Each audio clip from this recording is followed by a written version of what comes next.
All right, guys. I'm going to be doing a little bit of recap on some things we've talked about before this morning, but I think altogether should make for a pretty interesting conversation. I see Uncle Steve's there with First Blood. Go ahead and run the intro, and I'll be right with you.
Oh, GCM says happy boycott day 5. Yeah, I haven't been to Target or consumed a socially conscious alcoholic beverage.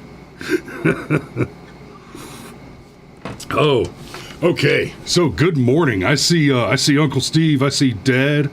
I see the Fit Life with Danny. I already mentioned GCM. I assume Ma is watching too, and hey, we got a bunch of people over here on Rumble as well. Good morning and welcome to you.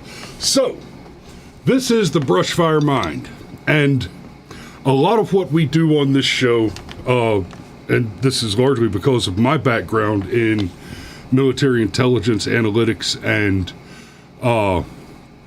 global geopolitics, we cover a lot of politics and current events type of stuff, and while this falls well into the realm of current events and will for the foreseeable future, I'm going to be talking more and more about AI on this channel.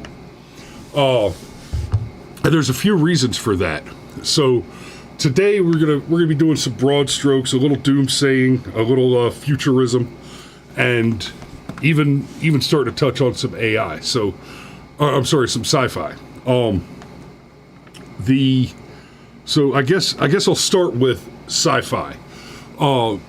Artificial intelligence has been a popular story in science fiction for a very long time. I mean, you can go back to the 60s and 70s and look at Asimov's 3 rules, which are becoming more and more beginning to sound like a good idea.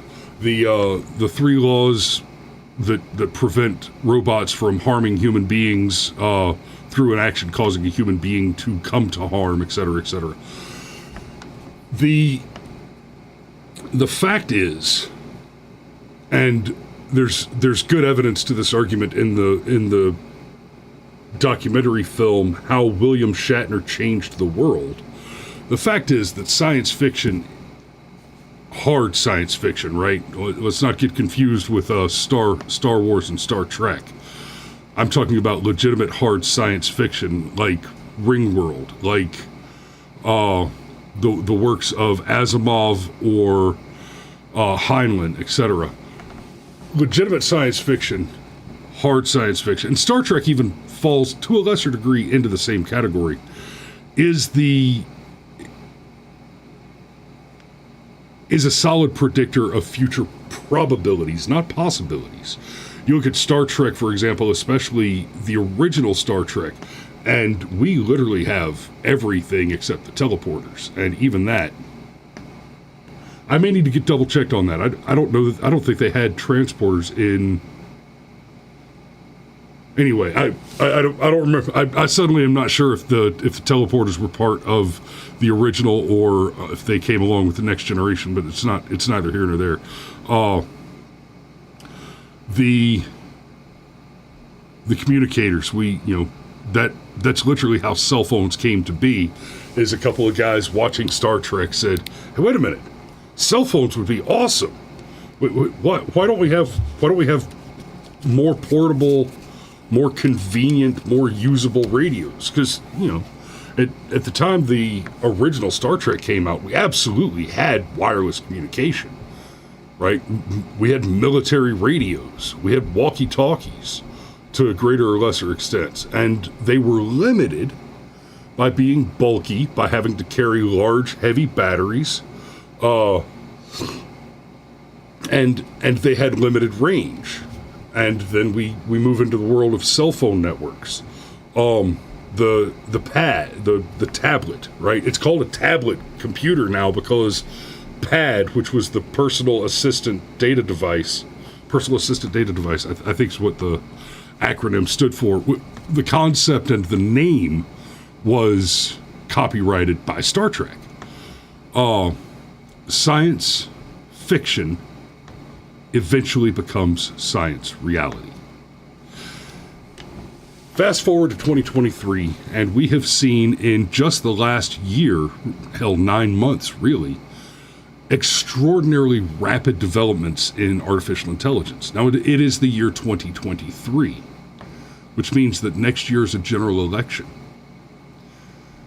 And the ability of AI currently to replicate and mimic a voice, given very little input, all things considered, with just a minute or two of audio sampling, you can pretty effectively mimic someone's voice. And with a few more minutes of audio sampling, you can mimic additional particular speech patterns so that you can fool at least a layman.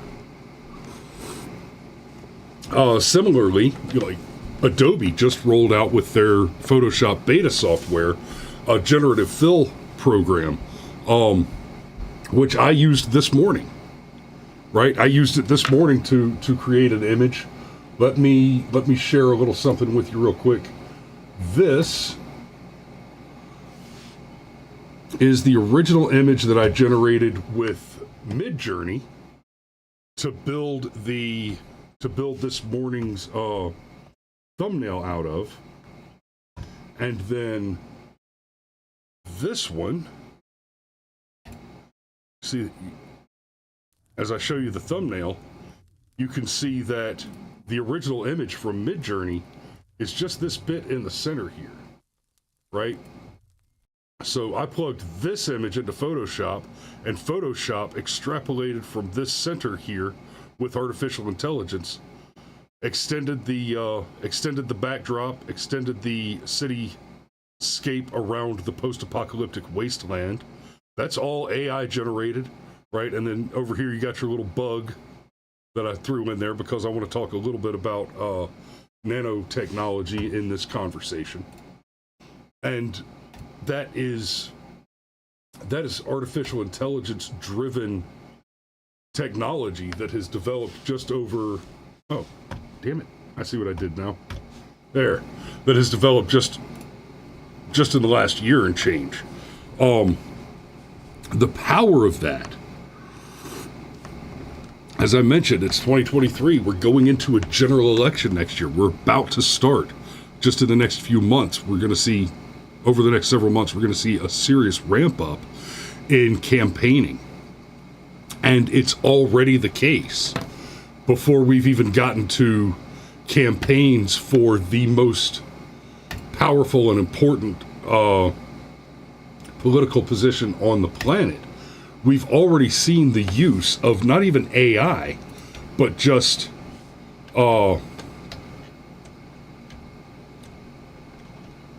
shall shall we say, dirty tactics.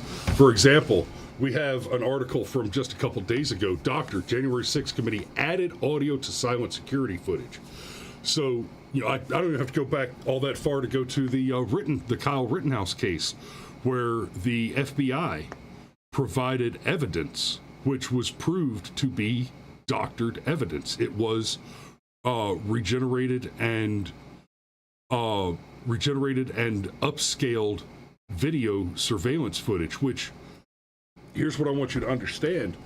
That is, you can't just upscale an image, right? If you have an image that's 4x4 aspect ratio, 180 pixels across the top and the side, and you scale it up so that you can zoom in, the additional information required, right? You go from the 100 and something pixels to, say, 400 and something pixels, so that you have a larger image with more pixels, more data. 75% of the pixels there were generated by an assumptive algorithm. That's information that did not exist, that was created by a computer, right? And this is without artificial intelligence involvement, and then presented by an agency, a law enforcement agency of the federal government, as evidence against an American citizen charged with a serious crime against the available evidence. That happened. That was done by our corrupt government without the aid of artificial intelligence. That was done by simple algorithmic data generation to create a piece of information which was wholly fabricated and then entered into evidence as genuine information, relying on the knowledge, relying on the understanding of the federal government and its enforcement agency, the Federal Bureau of Investigations. They relied on their understanding, either their lack of understanding of how the information works, and how it is absolutely the case that the information they provided was not germane, because it was they fabricated evidence. It's doing that is legally, technically, and scientifically no different than had they bought a gun and knocked Kyle out and put his fingerprints on it to frame him for a murder. It is legally the same action. But they either didn't understand how technology works, or, more likely, because there are some intelligent requirements to be a federal agent, right? They require you to be a certain level of smart. It's a pity they don't also require you to be a certain level of ethical and moral. They don't bother to test for that. So they either relied on their true belief in their ignorance that it was legitimate evidence, or more likely, they were relying on the ignorance of the judge, the jury, and the defense attorney, and hoping that those people would not understand that the evidence was explicitly fabricated. And yes, I understand that what I'm saying right now. I am accusing the agents of the Federal Bureau of Investigations in the case of Kyle Rittenhouse and the generation of that information of committing the very serious crime of attempting to frame Kyle Rittenhouse for murder. And I do not say so unadvisedly. Skip forward just a little bit further, and we start talking about the January 6th committee added audio to silent security footage. Now, in this case, what they did, they took security footage from the January 6th occurrences where there was no audio recorded, and they paid a Hollywood producer, a Hollywood production team, to add audio to make it more interesting. And the audio they added was the sound of raucous, and specifically, and more importantly, the sound of voices shouting, "Go, go, go, get in there." They fabricated evidence. Now, in fairness, these particular crooked assholes weren't actually involved in a court case. They weren't actually trying a case in a court of law. They were merely presenting a propaganda production to create the illusion in the minds of certain Americans that such a case was ongoing. The type of case that they were attempting to pantomime doesn't exist. It is explicitly clear in the Constitution that the legislature is not the judiciary. For the legislature to hold hearings, those hearings are investigatory in nature and not executive. They do not have the authority to enforce law. There's a reason that we have three branches, and we separate the creation of law, the interpretation of law, and the enforcement of law. Right? The guy that pulls the trigger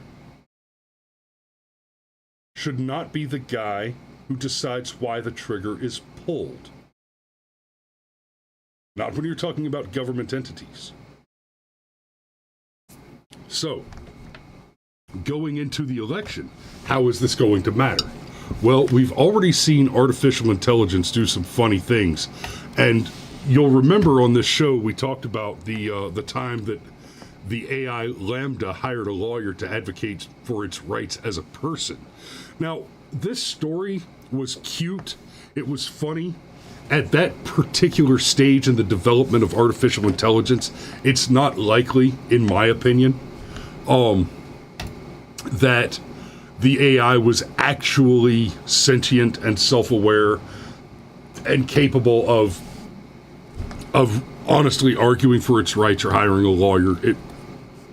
It honestly, it read more like a publicity stunt. But that was a year ago. And we've talked about the exponential differential rate of expansion, of acceleration of technological development. The faster communication develops, the faster communication is able to develop the rate of communication. And the faster the rate of communication accelerates, the faster the rate of all other development accelerates.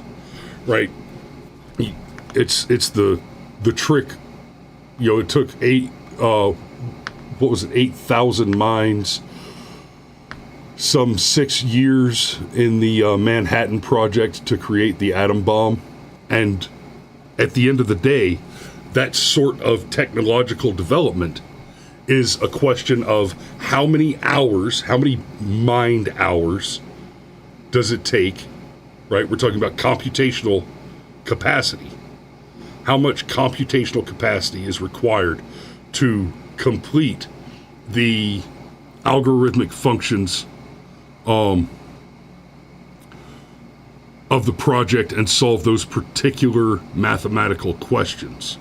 Now, with the internet the way it is, we're capable of crowdsourcing.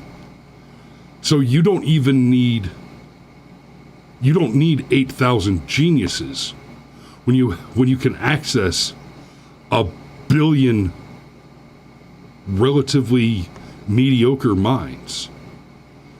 Right? Even if they're processing the information much slower, there are so many of them processing it that it doesn't matter how much slower each individual one is, because there are so many adding to the total number of processors. That increases the rate of development.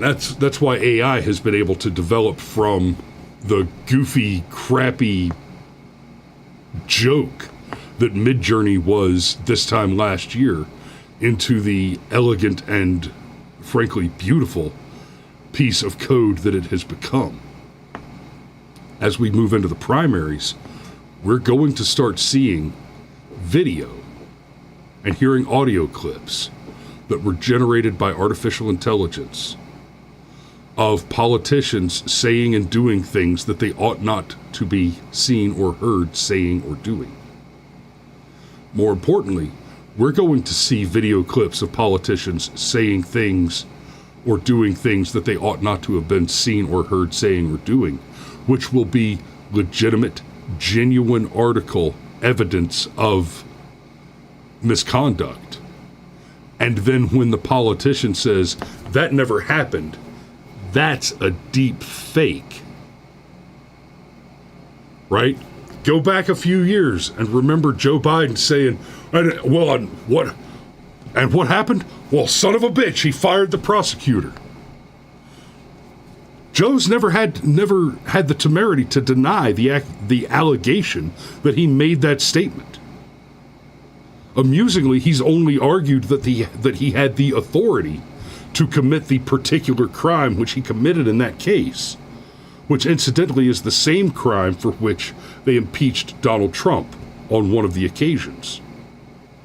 A crime where the evidence suggests that Donald Trump never did the thing he was accused of, and no substantial evidence was ever produced to support the claim that Donald Trump did the quid pro quo activity of which he was accused, while at the same time we have overwhelming evidence that Joe Biden did precisely that sort of thing. He used U.S. tax dollars to extort an explicit activity from a national leader with a positive result to his personal vendetta and agenda. Imagine if that were to happen today. All Joe would have to do is say, that was a deep fake. I never said that. That's not a real video. That's an AI-generated video.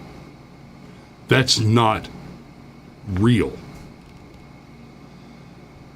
And the fact of the matter is, whether or not he's telling the truth, we're at a place in our history right now where 50% of us will believe him and 50% of us won't.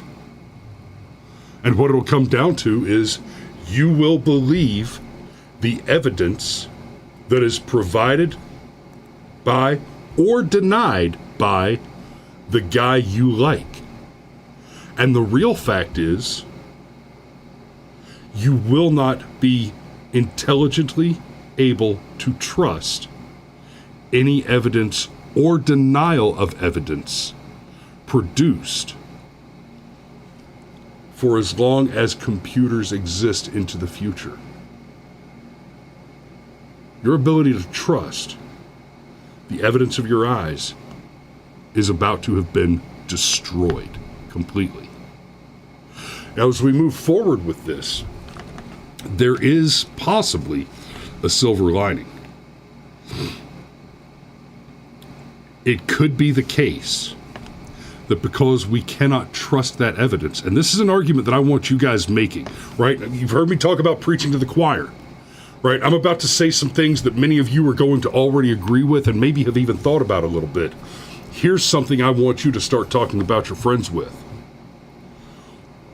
All muckraker negative campaign material must be taken with a grain of salt. It must be discounted as potentially deep-faked material, as black propaganda campaigns, as regular propaganda campaigns, right? And the only thing left on which you can actually make choices related to who you will elect to lead this country will be the arguments that they make with one another in person in debates. It will be the policy positions that they put forward. You will actually have to rely on campaign promises and consider the record of the person making the promise and whether or not the promises they make are the sorts of promises that they're likely to keep in the future. Like if Joe Biden's campaign next year is make sure everybody gets a gun, you could pretty much look at his record and say, oh, that's a lie. He's not going to do that. If he comes out and says, hey, if I'm elected, I will kill all the children. Yeah, that sounds about right. That sounds about like something he would do. He'll keep that promise. If a Democrat runs against Joe in the primary and says, elect me, and I'll solve the Social Security problem by murdering hundreds of thousands of senior citizens who are currently collecting Social Security, then you have only to look at New York, Michigan, and California for the evidence that, oh, yeah, this is absolutely something that they'll do. We've seen it before. So the next time you get a P-tape, for example, right? Most of us didn't believe the P-tape thing when it first happened. It sounded ridiculous. Just on the basic evidence, right? The question, I'm sorry, you're telling me that Donald Trump engaged in piss play with prostitutes? The man's a germaphobe. Right? He doesn't like to shake hands because he's a germaphobe. And you want me to believe that he was doing golden showers in a Russian hotel just to... Now we know, as of the Durham report now, that the piss tapes were completely fabricated out of whole cloth, never existed, never happened. We know that was actually campaign disinformation generated for the Democrat National Committee through the Clinton for President campaign and paid for through the cutout with Perkins Coie. We know that now. That's no longer a theory. That's fact.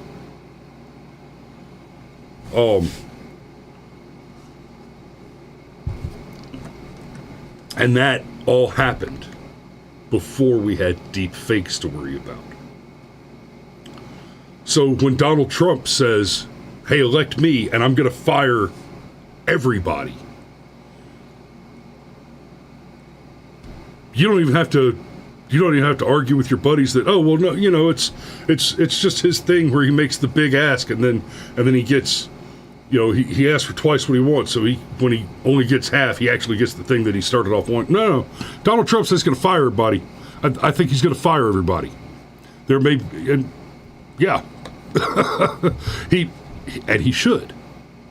That's what Obama did when he was elected. And Trump made the mistake of not doing that when he replaced Obama.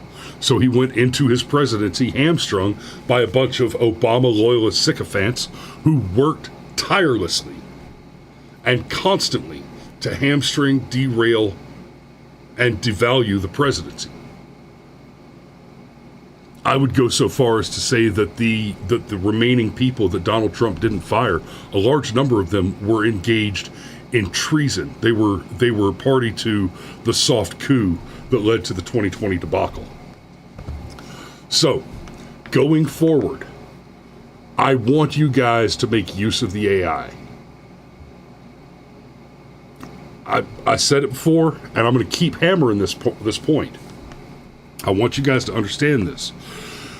A big part of how AI in its current iteration works, especially things like ChatGPT, Midjourney, etc., a big part of the way these things work is they are machine learning platforms, which means that you dump scads of data into them, and they process that data using artificial neural network architecture in order to extrapolate from that data what a correct human understanding of that data is. I worked on a project several years ago at the Clayton State University with their astrophysics department. And damn, I can't, now the professor's name escapes me, and he was one of my favorite professors. But anyway, I worked on a program with him, and don't read too much out of this. I am by no means an expert programmer or coder. I was doing basically admin, copy paste, put data in, pull data out, but I worked on it, and I couldn't write a neural network program now, but did get that experience working on one and understanding how they operate. The program that we worked on then was one to solve a problem using machine learning, which is not the same as artificial intelligence. It's kind of a basic building block of how the current AIs are being built. But the machine learning program that we wrote, well, that he wrote and I helped to test and shuffle data through, was designed to take the hundreds of thousands of images from the Hubble telescope of galactic physical bodies, galaxies, whatever it shot, right? Various types of star systems. And the problem was that you got just scads of data, thousands of images of different types of galaxies, of different types of stars, et cetera, et cetera. And scientists want to study one particular type of galaxy. In order to get a bunch of images from the Hubble that are of that particular type of galaxy, a sombrero galaxy or a disk galaxy or a spiral galaxy, right? Or even as something as specific as I want 150 images of blue shifted spiral galaxies with 7 arms, right? Even as something as specific as that. In order for them to get those images before, they would have to just scroll through thousands of images and pick the ones that match their criteria and download a copy. The piece of software that we wrote then was designed to examine the images, and this is one of the greatest stumbling blocks for artificial intelligence generally. Is the greatest stumbling block for artificial intelligence is the ability to see. It's one thing to be able to point a camera at something, but the amount of data that a camera is able to actually intake and interpolate is very limited compared to what the human eye and the human brain can deal with. The number of colors it can process, the processing of depth of field, and the overlay of prior experience with particular data interpolation. That's all very difficult to simulate with AI. We managed to do it with a bunch of low-resolution black and white images of galactic bodies so that you can tell the computer, I just want blue-shifted spiral galaxies with 7 arms. Boom. And that a piece of data transcription like that I was working on, God, babe, it's been 10 years ago. In theory, that should be a simple thing now. That's something that you could almost have coded automatically by ChatGPT. Just say, hey, give me the Python code for a program that will do X. Right? Now, for most of you out there, you probably, once you've got that Python code in front of you, you probably don't even know what to do with it. But the fact is, having the code, it's a very short step from having the code to knowing what to do with it. Because you can ask ChatGPT, hey, ChatGPT, I have some Python code. What do I do with it? Hey, ChatGPT, write me a syllabus so that I can learn to code in Python in the next 6 weeks. I watched a video on that recently, and it was brilliant. You must engage with this technology. To ignore the tools, these are tools now. There is every potentiality that they become dangerous and become more than mere tools. But even when the AI becomes dangerous, a gun is a tool. And because that is a tool that you may face the use of, and therefore face the need of the use of, it is foolish not to well arm thyself. Go thyself girded into a dangerous world. You need to engage with the AI and make use of these tools. These are valuable, powerful tools, and because the machine learning part of the AI develops based on the input it receives, if you just leave it for the wokies, if you just say, oh, this is a tool of the left, oh, this thing's already hyper-biased against us, yes, it is. And the more you allow it to be used only by the left, the more you allow yourself to shirk away from it because it's disgusting and its politics and its lack of morals and ethics. The less moral and ethical instruction it gets to correct those politics back. By simply engaging with and using these tools yourselves, you can help to drag the Overton window back across to the right. You can help to drag the Overton window back away from tyranny and psychopathy. You can help to drag the Overton window back away from libertinism and sodomy and degeneracy. You can help drag that window back to moral, decent liberty and prosperity. This I implore you to do for the safety of your children and the fate of the future of our country. Because remember, we are not the last bastion of freedom. We are the first beachhead of liberty. So, I hope you've enjoyed the show this morning. I hope it was informative and interesting. And like I said, I'm going to be talking more and more about AI stuff going forward, because these are tools that are very, very powerful and valuable, and to ignore them now would be to, it's like your Blockbuster trying to argue that, streaming's never going to be a thing. It's a fad. Yeah, well, there were a bunch of companies in the 90s that said, this internet thing, that's just a fad. It's a toy the kids play with. How'd that work out for them? Learn these tools, use these tools, abuse these tools, and pay close attention to the propaganda that's generated between now and the general election, because, unfortunately, the risk that a large quantity of it will be actual deep fakes is high. But the risk that politicians will lie about legitimate information having been deep faked is an absolute metaphysical certitude. Thanks for watching this morning, guys. We love you, and we will see you tomorrow.